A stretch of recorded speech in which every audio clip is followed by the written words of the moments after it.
Friends, ఇవేళ పాల మీద మీగడ మొత్తం తీసిన వెన్నకు నేను నెయ్యి కాచుకుంటున్నాను. క్లీన్గా వాటర్లో ఇలా కడిగేసేయాలి. ఫ్రిడ్జ్ నుండి తీసి కడిగేసిన తర్వాత చూడండి, ఇలా బాగా క్లీన్గా కడుక్కుంటే నెయ్యి బాగా వస్తుంది. క్లీన్గా కడిగేసుకుంటే పెరుగు మొత్తం క్లీన్ అయిపోతుంది.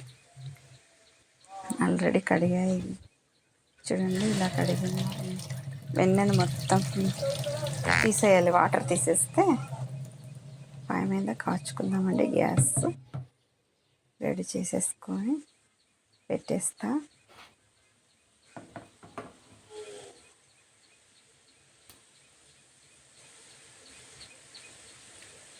చూడండి, నెయ్యి ఇలా రెడీ అయిపోతుంది.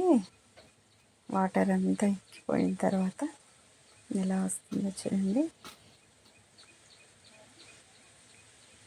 ఆల్మోస్ట్ నెయ్యి అయిపోతుంది చూడండి. ఇలా వచ్చింది. మంటని మీడియంలో ఉంచుకున్నాము. ఇప్పుడు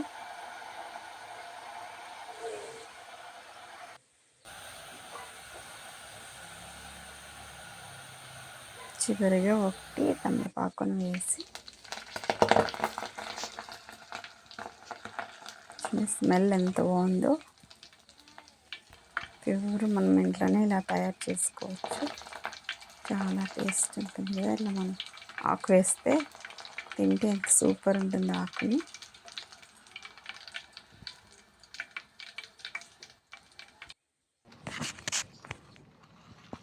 రోటీలోకి సూపర్.